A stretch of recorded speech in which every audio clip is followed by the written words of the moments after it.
And also, William, now getting back to you for a brief moment. We only have about 10 more minutes left here, so could you quickly leave the listening audience with some, a couple minutes of basically talking about the other authors that are involved, and and how this has also affected the publication company at this time that put your book out, how this has affected them with this lawsuit.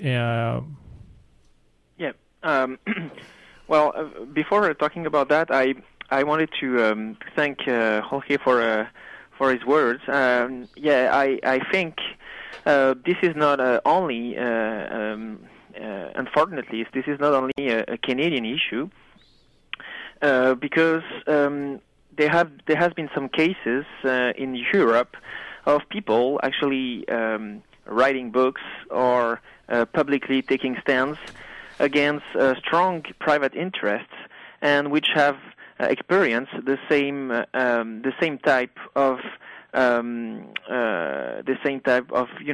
instruments.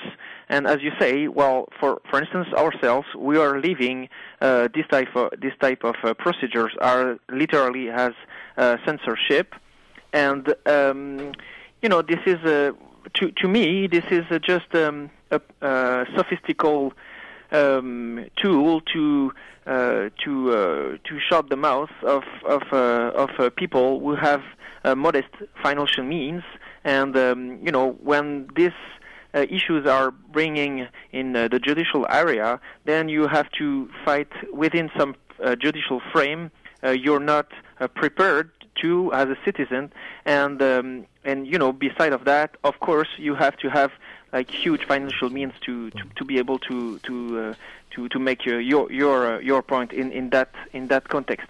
So yeah, I think this is a very dangerous trend we are actually observing right now with this type of lawsuit. People call it a strategic lawsuit against public participation, and I think this is really people should be very concerned about these lawsuits being used as a tool to actually silence and muzzle other group of citizens or writers or academics or and so on and so forth.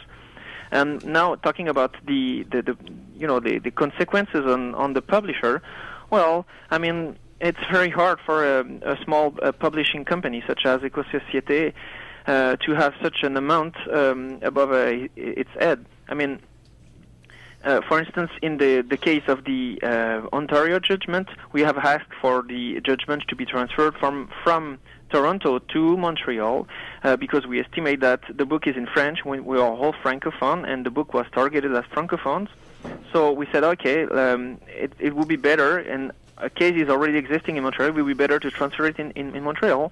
And the court, the Ontarian court in last February declared itself competent. So, and at the end of this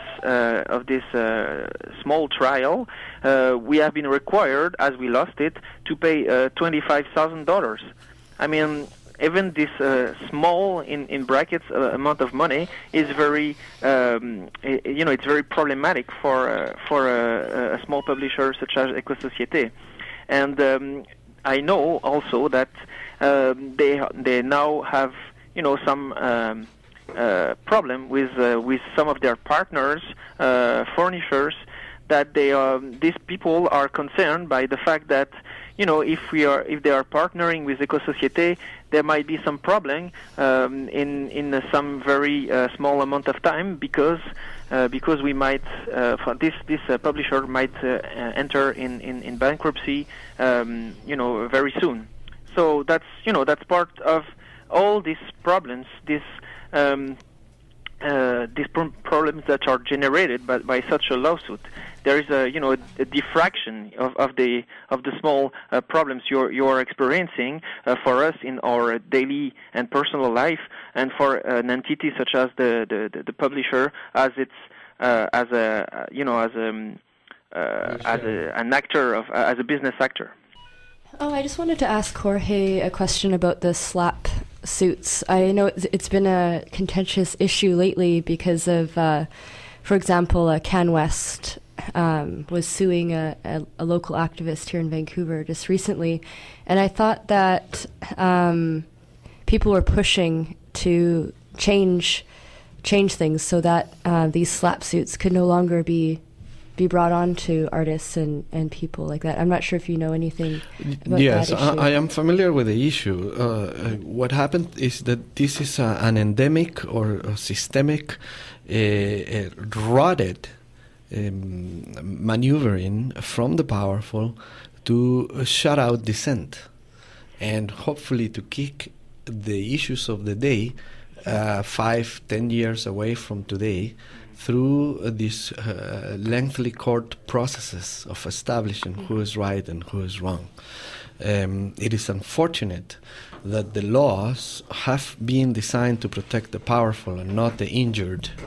So having that into consideration, you have that a ferry sank, 2 parents are dead, and the kids have no money to go to court to defend their rights, and they get a settlement that is a lollipop in comparison to what they should have normally. In my case, Barrick Gold Corporation tossed this kind of gag slap lawsuit in the year 2002 when I'm in the best of my mining career worldwide, trying to bring in environmental mining systems into the mining community so that there could be less pollution in the world.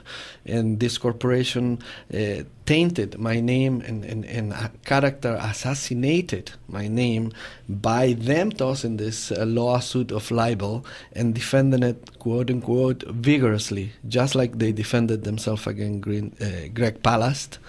And in the lawsuit brought about against BBC, they brought about a lawsuit against The Guardian.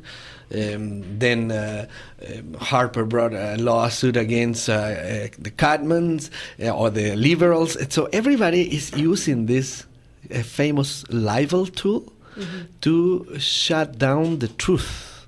And I agree with you that there should be some kind of correction to such. We only have a couple minutes left, so William, could you quickly leave the listening audience with some contact information, just in case anyone wants to contact you? Is there a phone number that we can call, or even if there's an email address where the listening audience might want to ask you some questions that we didn't talk about today? Yeah, I mean, well, I can give you my personal email address. It's hohuhi_wi a commercial A yahoo.fr. So that's my personal contact. You can also, through the ÉCOSOCIÉTÉ website, I repeat the address. It's www.slap.ecosociete.org, and through that website you can also contact our publisher for more information. And they would be able to provide information much on the publisher, the editing program side. Yeah. And also, Jorge, if you could quickly leave your email address with our listening audience once again. We only have about 2 minutes left. My email is gold, GOLDINCHILE @gmail.com. And today's guests were Jorge Lopehandia and William Sacher. The William Sacher is a co-author of Noir Canada. I say to our listening audience, just go out and check it out, because what it shows the true corruption that a few elitists have done and how they are trying to attempt to cover up their darkness from the past. I also like to thank Tanya Hill for coming in today and helping me co-host it. Do you want to leave with a couple of words? Thanks, Reg. Tanya? I just wanted to thank Jorge and William for coming in.